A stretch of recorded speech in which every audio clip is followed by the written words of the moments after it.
El caso Andic, aunque todavía no está nada claro, nos muestra una realidad que yo en este canal siempre quiero destacar.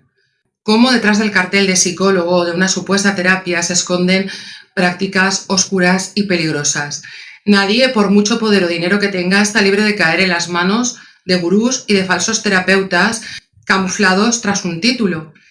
Lo que ha trascendido sobre la intervención que estaban realizando padre e hijo en su terapia es una mezcla delirante de conceptos e interpretaciones absurdas que deberíamos mirar con lupa. Y aunque esto puede parecer un caso extremo, realmente es la punta del iceberg de algo mucho más profundo que conocemos, que sucede en nuestra profesión y muy peligroso. Todo apunta a que ese paseo de reconciliación podía responder a una dinámica milimétricamente diseñada por la terapeuta sin ningún tipo de supervisión clínica real. Una sesión de confrontación al límite que terminó en tragedia. Pero es que lo cierto es que a eso ni siquiera se le puede llamar una sesión de confrontación, es el nombre que ella le ha querido poner. Porque cuando oímos hablar de la terapia que hacía esta familia, los que somos psicólogos y conocemos las intervenciones, los tipos de terapias que hay, entendemos que es una mezcla de estrategias reales conducidas por, voy a decir, una supuesta psicóloga, pseudoterapeuta,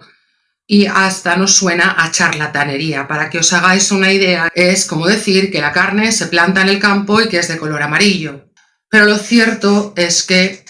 estas cosas suceden. Personas que hacen terapias y se alejan de sus familias, cambian su comportamiento completamente, incluso su personalidad parece cambiar, se alejan, se alienan, se disocian, todo bajo la directriz de un terapeuta. Y aunque yo al principio pensé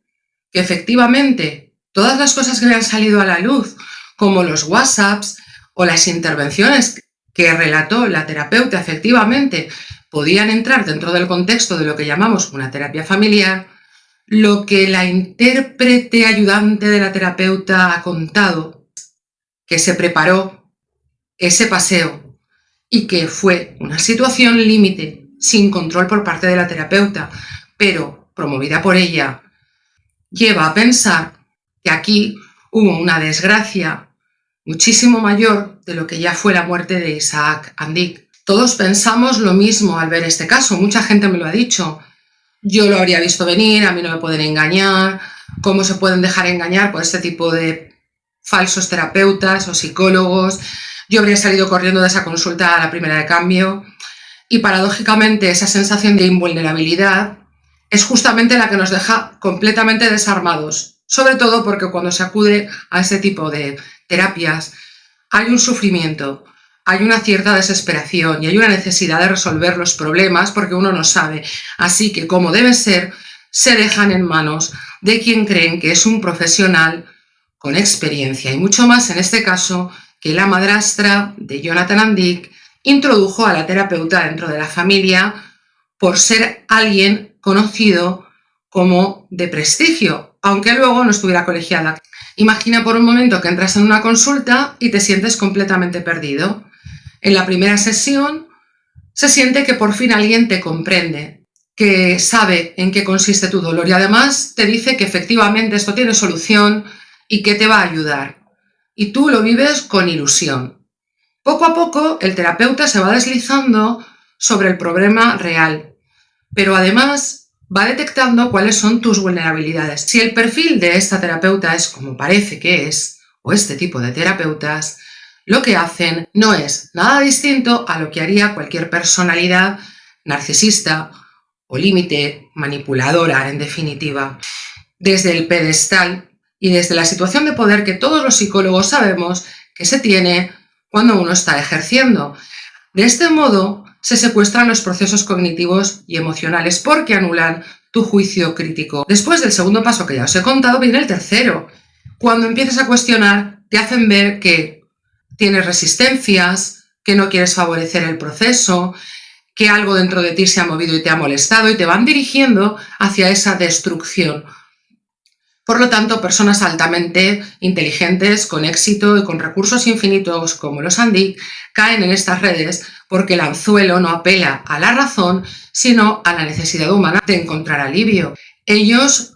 parece ser que quedaron metidos en una dinámica delirante, mezclando conceptos del psicoanálisis con intervenciones que se hacen en terapia familiar, con intervenciones que se hacen para afrontar y superar miedos, como es la exposición que no la confrontación.